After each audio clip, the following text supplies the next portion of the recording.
Hello students, good morning. BSc part first year की second unit, इसके अंदर हम पढ़ रहे हैं वेस्पर थ्योरी। वेस्पर थ्योरी के अंदर कुछ थ्योरेटिकल पोर्शन की बात कर चुके थे। हमने देखा था इसके अंदर कि नीहाम और गिलेस्पी नामक वैज्ञानिक ने इसके बारे में बताया था, और इसके अंदर जो वेस्पर थ्योरी होती है वो कोई भी मॉलिक्यूल होता है उसकी शेप के बारे में बताती है। हमने ये देखा था कि वेस्पर सिद्धांत के अनुसार हम शेप का निर्धारण करते हैं। 3 एग्जाम्पल लिए थे हमने, 3 मॉलिक्यूल लिए थे। एक CH4, दूसरा NH3 और तीसरा H2O मॉलिक्यूल लिया था। उसके अंदर हमने हाइब्रिडाइजेशन देखा था, तो तीनों का sp3 हाइब्रिडाइजेशन पाया जा रहा था। उसके अंदर उसकी जियोमेट्री देखी थी, तो तीनों की टेट्राहेड्रल जियोमेट्री पाई जा रही थी। लेकिन हमने शेप की बात की तो CH4 मॉलिक्यूल की जो शेप थी वो टेट्राहेड्रल, NH3 मॉलिक्यूल की शेप पिरामिडल और H2O मॉलिक्यूल की शेप V शेप पाई जा रही थी। उसके बाद में हमने ये देखा था कि वेस्पर थ्योरी के अकॉर्डिंग कि जब केंद्रीय धातु परमाणु की या फिर केंद्रीय परमाणु होता है उसकी हम बात करें या आयन की बात करें, तो उसके जो डी ऑर्बिटल्स होते हैं, हाइब्रिड डी ऑर्बिटल्स होते हैं, यदि उनके अंदर इलेक्ट्रॉन्स पाए जाते हैं तो वो बॉन्ड पेयर का निर्माण करते हैं। और यदि उन हाइब्रिड ऑर्बिटल्स के अंदर यदि जो इलेक्ट्रॉन्स होते हैं पेयर्स के रूप में पाए जाते हैं, युग्मित अवस्था के अंदर पाए जाते हैं, तो वो लॉन पेयर का निर्माण करते हैं। उसके बाद में वेस्पर थ्योरी के अंदर मैंने ये बताया था कि इससे आगे की जो चर्चा है वो नेक्स्ट क्लास के अंदर करेंगे। तो आज हम इसके आगे की चर्चा करते हैं वेस्पर थ्योरी के अंदर, ठीक है। तो हमारा जो टॉपिक है वो चल रहा है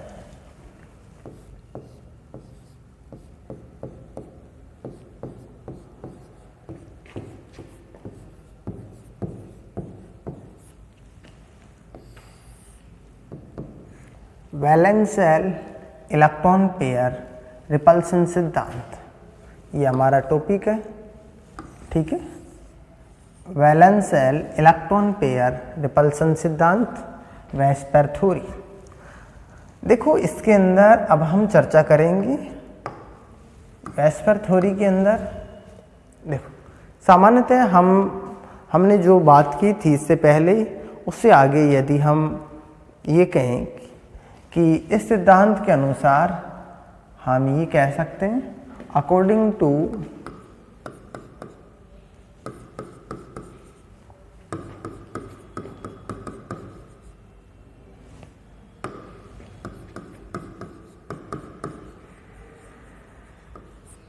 वेस्पर थ्योरी। नंबर 1, हम ये कह सकते हैं इसके अंदर कि किसी भी केंद्रीय परमाणु उपस्थित जो किसी भी केंद्रीय परमाणु में उपस्थित जो बंध होते हैं, अर्थात परमाणु में उपस्थित जो प्रतिकर्षण होता है उनका जो क्रम होता है वो इस प्रकार से होता है। केंद्रीय परमाणु होता है उनके अंदर जो प्रतिकर्षण होता है वो सबसे ज़्यादा जो प्रतिकर्षण होता है वो लॉन पेयर के मध्य पाया जाता है। उससे कम जो प्रतिकर्षण होता है वो लॉन पेयर बॉन्ड पेयर के मध्य पाया जाता है, और सबसे कम प्रतिकर्षण बॉन्ड पेयर के मध्य पाया जाता है। तो हम यहाँ पर ये कह सकते हैं इसके अंदर कि किसी भी केंद्रीय परमाणु उपस्थित प्रतिकर्षण का क्रम किसी भी केंद्रीय परमाणु में उपस्थित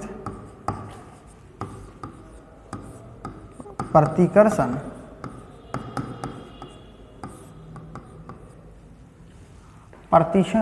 का क्रम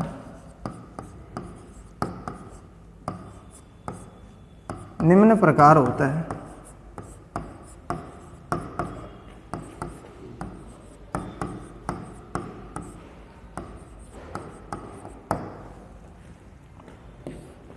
अर्थात हम इसके अंदर ये कह सकते हैं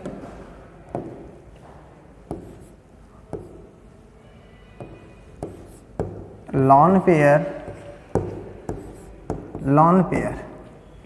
is greater than lone pair bond pair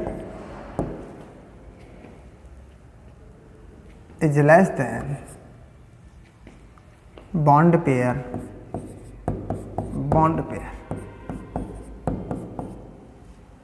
हम ये कह सकते हैं lone pair is greater than lone pair bond pair और bond pair is greater than lone pair is greater than bond pair.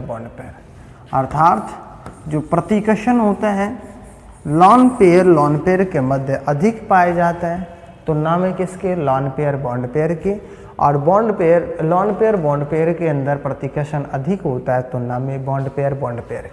कैसे समझ सकते हैं इसको, देखो हमने एक एग्जाम्पल लिया था, यहाँ CH4 का एग्जाम्पल लिया था, ठीक है। CH4 के एग्जाम्पल के अंदर देखो हमने ये देखा था इस मॉलिक्यूल की जो स्ट्रक्चर होती है ये पाई जाती है, ठीक है। अर्थात इसको हम इस प्रकार से कह सकते हैं, इसके अंदर जो मॉलिक्यूल होता है इसके स्ट्रक्चर की बात करें तो इसके अंदर हमने ये देखा था कि इस प्रकार से इसकी स्ट्रक्चर पाई जाती है, ये होती है इसकी स्ट्रक्चर, ठीक है। तो इसके अंदर बॉन्ड पेयर पाया जा रहा है, बॉन्ड पेयर पाया जाता है तो बॉन्ड के मध्य जो बॉन्ड होता है, जो एक्सियल ओवरलैपिंग होती है तो उसके दौरान यहाँ उस एक्सियल ओवरलैपिंग के दौरान जो लॉब्स होती है अक्ष के अंदर, अर्थात एक दूसरे के सामने से ओवरलैपिंग करती है, ठीक है, एक दूसरे के अक्ष से ओवरलैपिंग करती है तो कम जगह घेरती है। जब ये कम जगह घेरती है तो उसके दौरान इनके अंदर भी कम जगह घेरेगी, यहाँ पर भी ये बॉन्ड पाए जाएंगे तो इनके मध्य जो प्रतिकर्षण होता है वो कम पाया जाएगा। अर्थात जो प्रतिकर्षण होता है बॉन्ड पेयर के मध्य जो प्रतिकर्षण पाया जाता है ये प्रतिकर्षण कम पाया जाएगा। अर्थात ये जो प्रतिकर्षण है वो क्या होगा, कम होगा, ठीक है, जो रिपल्सन पाया जाएगा। नेक्स्ट एग्जाम्पल है हम इसके अंदर, तो देखो नेक्स्ट एग्जाम्पल हम ये ले सकते हैं इसके अंदर जो हमने ये NH3 लिया था तो इसके अंदर ये देखा था हमने कि NH3 के अंदर ये स्ट्रक्चर देखी थी, ये हाइड्रोजन और ये क्या पाया जा रहा है, लॉन पेयर, ठीक है। तो इसके अंदर देखो ये तो लॉन पेयर है, ठीक है, और ये क्या है, तीनों बॉन्ड पेयर है। तो लॉन पेयर और बॉन्ड पेयर, ये जो बॉन्ड पेयर है इनके मध्य जो प्रतिकर्षण होता है वो तो कम पाया जाता है और लॉन पेयर बॉन्ड पेयर के मध्य प्रतिकर्षण अधिक पाया जाता है। जब लॉन पेयर बॉन्ड पेयर के मध्य प्रतिकर्षण अधिक पाया जाता है तो उसके दौरान, अर्थात यहाँ हम ये कह सकते हैं इसके अंदर कि इसके अंदर देखो इस प्रकार से यहाँ प्रतिकर्षण अधिक पाया जा रहा है, ये जो प्रतिकर्षण है, रिपल्सन है, वो ज़्यादा पाया जा रहा है, ठीक है, ये रिपल्सन क्या होता है, ज़्यादा पाया जाता है यहाँ,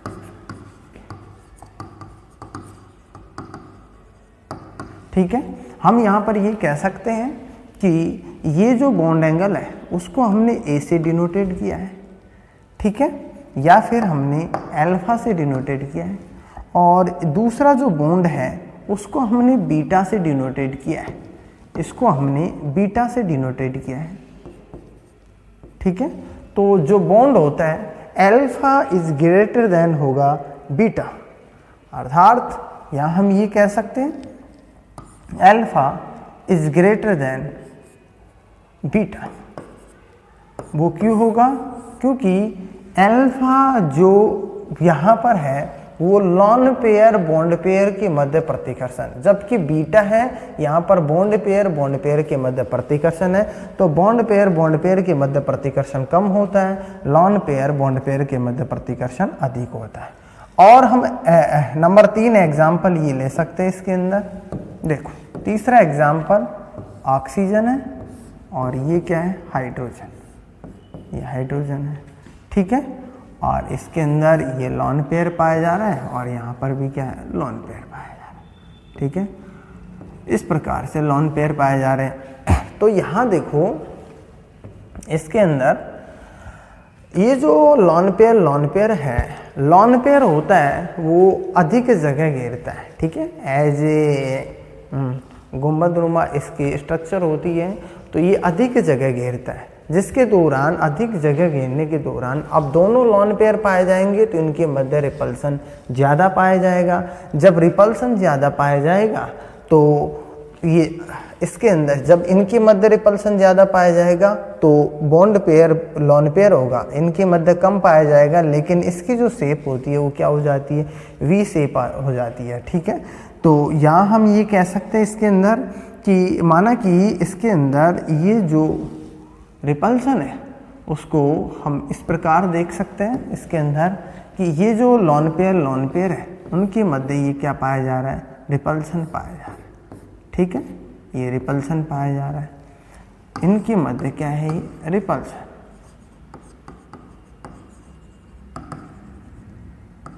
ठीक है, ये रिपल्सन है और ये इनके मध्य लॉन पेयर बॉन्ड पेयर के मध्य रिपल्सन पाया जा रहा है। ठीक है, तो ये कौन सा रिपल्सन है, लॉन पेयर बॉन्ड पेयर के मध्य।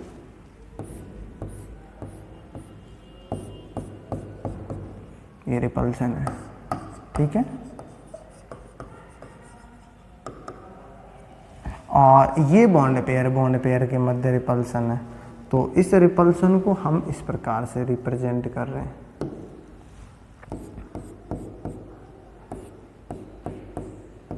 ठीक है, तीनों रिपल्सन पाए जा रहे हैं इसके अंदर, ये भी रिपल्सन है। ठीक है, अब देखो इसके अंदर हमने इसको नंबरिंग दी है, अर्थात इसको हमने इस प्रकार से हमने जो लॉन पेयर के मध्य रिपल्सन पाया जा रहा है उसको हमने अल्फा कहा है, लॉन पेयर बॉन्ड पेयर के मध्य रिपल्सन पाया जा रहा है उसे हमने बीटा कहा है, और बॉन्ड पेयर के मध्य रिपल्सन पाया जा रहा है उसे हमने गामा कहा है। अर्थात अब इस स्ट्रक्चर के अंदर जो H2O मॉलिक्यूल है इसके अंदर हम ये कह सकते हैं कि इसके अंदर जो रिपल्सन पाया जा रहा है उसके अंदर जो लॉन पेयर के मध्य रिपल्सन अधिक पाया जाता है, अर्थात अल्फा इज ग्रेटर देन किससे, lawn pair bond pair beta. ठीक है, बीटा, और बीटा इज ग्रेटर देन किससे, गामा। ठीक है, तो इसको हम इस प्रकार से कह सकते हैं कि अल्फा के मध्य रिपल्सन अधिक है तुलना में किसके, बीटा के मध्य रिपल्सन अधिक है तुलना में किसके, गामा के। तो ये हमने देखा है कि वेस्पर थ्योरी के अकॉर्डिंग ये जो इसके अंदर लॉन पेयर और लॉन पेयर और बॉन्ड पेयर के मध्य रिपल्सन किस प्रकार से पाया जाता है। ठीक है, अब देखो नंबर 2 की बात करते हैं हम। नंबर 2, यदि किसी केंद्रीय परमाणु पर पाई बंध उपस्थित हो तो सिग्मा बंध की तुलना में पाई बंध अधिक दूरी घेरता है।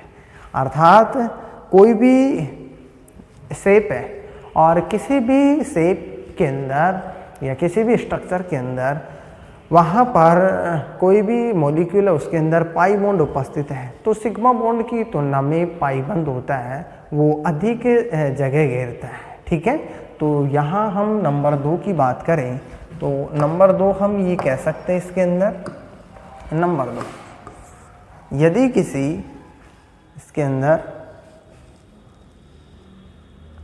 हम ये कह सकते हैं नंबर 2 कि यदि किसी केंद्रीय परमाणु पर पाई बंध उपस्थित है तो यदि किसी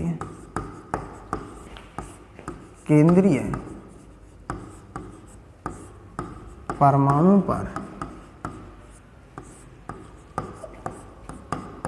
पाई बॉन्ड उपस्थित है तो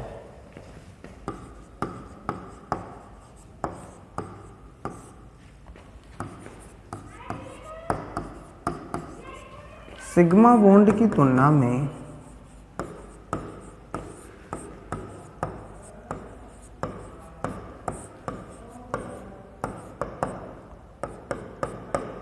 पाई बॉन्ड अधिक जगह घेरता है।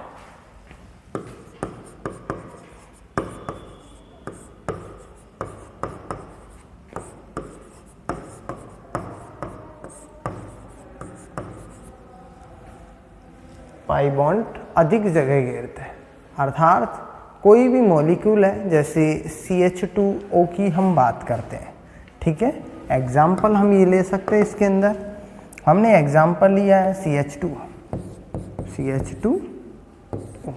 ठीक है। अब इसके अंदर देखो, इस मॉलिक्यूल के अंदर हम ये कह सकते हैं, इस मॉलिक्यूल की यदि हम स्ट्रक्चर बनाते हैं तो ये कार्बन है, ये हाइड्रोजन है, ये हाइड्रोजन, डबल बॉन्ड क्या है, ऑक्सीजन, ठीक है।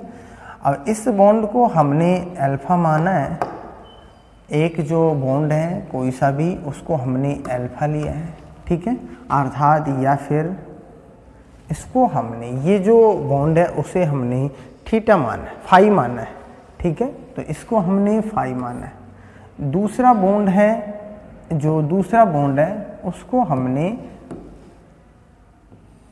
ये थीटा माना है, ठीक है।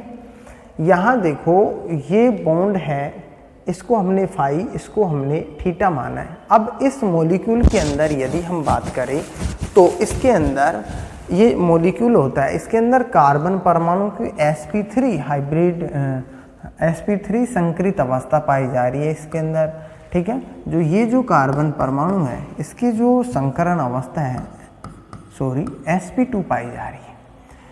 अब इसके अंदर देखो, ये जो बॉन्ड होता है वो इसके अंदर जो फाई है वो लेस देन है 120 से, क्योंकि हम सब ये जानते हैं कि sp2 हाइब्रिड ऑर्बिट, इसके अंदर किसी भी मॉलिक्यूल के अंदर sp2 संकरण पाया जाता है तो मॉलिक्यूल के अंदर यदि हम ये बॉन्ड एंगल होता है वो 120 डिग्री का होता है, ठीक है। तो यहाँ 120 डिग्री का ना हो करके ये जो बॉन्ड एंगल है, ये बॉन्ड एंगल अधिक है दोनों, ये बॉन्ड एंगल कम है। इसका रीजन ये है कि यहाँ पर ये पाई बॉन्ड उपस्थित है। पाई बॉन्ड होता है वो एक्सियल ओवरलैपिंग के द्वारा बनता है, जिसके दौरान वो अधिक जगह घेरता है, ठीक है। तो यहाँ हम ये कहें कि फाई इज लेस देन क्या होता है 120, या फिर हम ये कह सकते हैं इसके अंदर कि थीटा इज ग्रेटर देन 120, या हम इसके अंदर ये कह सकते हैं कि थीटा इज ग्रेटर देन 5, ठीक है। तो हम इसके अंदर ये कह सकते हैं थीटा इज ग्रेटर देन 5, अर्थात इसके अंदर जो फाई का मान होगा, थीटा का मान होगा, अर्थात ये जो बॉन्ड एंगल होता है वो ज़्यादा होता है किसकी तुलना में, फाई की तुलना में, ठीक है। तो हमने यहाँ पर दो नियम देखे हैं वेस्पर थ्योरी के अंदर, ठीक है। नेक्स्ट हम बात करते हैं नंबर 3 की नेक्स्ट क्लास के अंदर, ठीक है। नेक्स्ट हम बात करेंगे इसके अंदर कि शेप होती है, वो शेप का निर्धारण बॉन्ड पेयर और लोन पेयर के आधार पर कैसे होता है, उसकी हम बात करेंगे अगली क्लास के अंदर। धन्यवाद।